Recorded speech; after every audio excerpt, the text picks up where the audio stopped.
नमस्कार दोस्तों, मैं सुरजीत कुमार। आप देख रहे हैं द लोकसभा।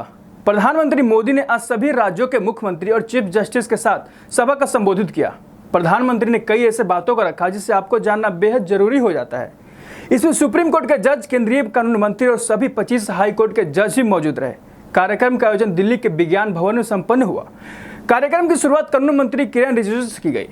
यह कार्यक्रम सरकार और न्यायपालिका के बीच ईमानदार और कंस्ट्रक्टिव बातचीत का एक अनूठा मौका प्रदान करती है, जिससे लोगों को ठोस न्याय दिलाने में मदद मिलेगी और जनता का भरोसा बढ़ेगा न्यायपालिका के ऊपर। इसके बाद चीफ जस्टिस एन.वी. रमन्ना ने अपनी बात रखी और कहा, न्याय का मंदिर होने के नाते अदालत से जुड़े लोगों का स्वागत करता हूं। उन्होंने कहा कि पब्लिक इंटरेस्ट याचिका अब पर्सनल इंटरेस्ट के लिए इस्तेमाल हो रही है। यह अफसरों को धमकाने का जरिया बन गई है, जो कि गलत है और रोकने का प्रयत्न करना चाहिए।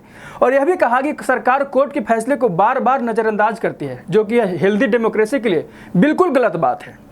दोस्तों, अब देश हिंदी भाषा की ओर कदम बढ़ा चुकी है। इसके प्रमाण समय दर समय आपको देखने को मिलता रहता है। केंद्र सरकार हिंदी भाषा के लिए एक मंच तैयार कर रही है। प्रधानमंत्री मोदी ने इस बात को बढ़ावा दिया।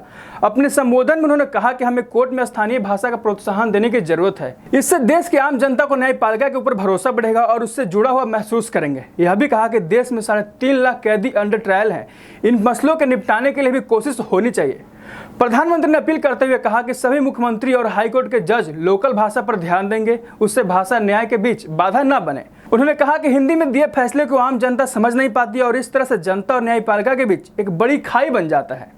आपको याद हो, कुछ दिन पहले गृह मंत्री अमित शाह ने ट्विटर पर एक जानकारी दी थी। इस बात पर बहस भी होती है कि भारत एक ऐसा देश बनाने की कोशिश की जा रही है जहां एक संस्कृति, एक भाषा और एक धर्म होगा।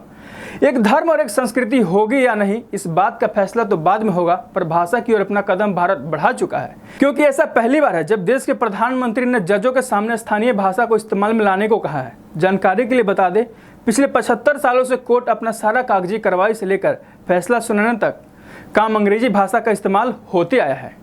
हिंदी भाषा को लेकर साउथ इंडस्ट्री और स्टार अजय देवगन के बीच ट्विटर वार किसी से छुपा नहीं। एक कहावत बड़ी मशहूर है भाषा को लेकर, अंग्रेज तो चले गए मगर अंग्रेजी छोड़ गए।